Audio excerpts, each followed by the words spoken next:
Gate বন্ধ, মাটিতে আলু। পূর্ব বর্ধমানে চাষিদের বিক্ষোভ ঘিরে উত্তেজনা। সরকারি ন্যায্য মূল্যে আলু কেনা শুরু হতেই আচমকা উত্তেজনা ছড়ালো পূর্ব বর্ধমানে। হিমঘরের সামনে একের পর এক আলুর বস্তা, আর তার মাঝেই ক্ষুব্ধ চাষিদের বিক্ষোভ। কি এমন ঘটলো? তাহলে কি এমন কারণ সরকারের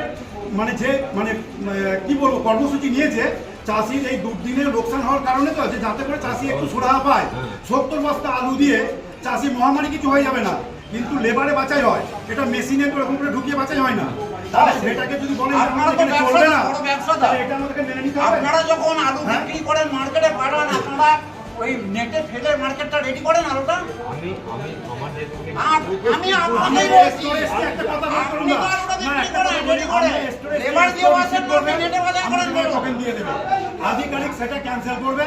এইখান থেকে আজকে যদি এর সুরাহা না হয়, যা গাড়ি ভেতরে ঢুকেছে এই কটা শুধু খালি হয়ে আমরা বেরোতে দেবো। দুটো গেটকে চাবি লাগিয়ে দেওয়ার পর আপনার মাইকিং করে দিন যে আপনাদের এবং চাষির কোনো আলু ঢুকবে না, এই সরকারি আলু না। ঘটনাটি ঘটেছে পূর্ব বর্ধমান জেলার জামালপুর থানার অন্তর্গত আছাপুর এলাকায় চণ্ডীমাতা হিমঘরে।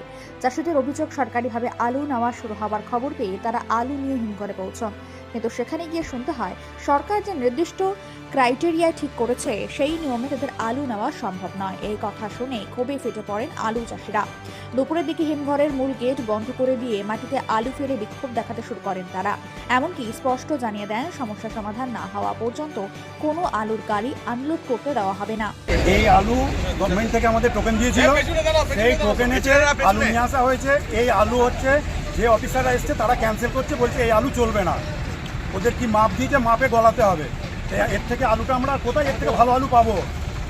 এখন কি চাইছেন আপনারা? আমাদের আলু সরকার যে টোকেন দিয়েছে সেই মতো আলু আমাদের কাছ থেকে আলু নিতে হবে, কারণ সরকার আমাদের এই লোকসানের হাত থেকে কিছু বাঁচাবার জন্য এই টোকেন আমাদেরকে ব্যবস্থা করেছে।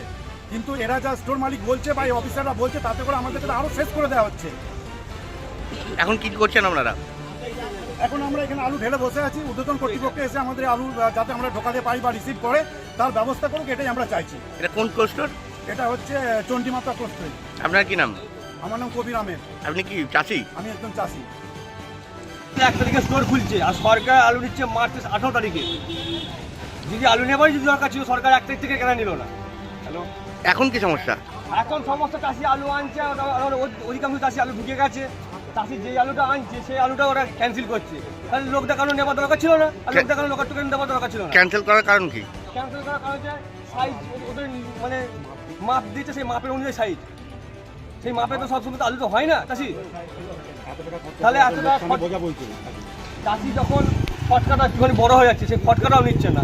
ভালো করে চাষি চাষি একটা বাদ দিচ্ছে, কিন্তু মিডিয়ামটা সেটাও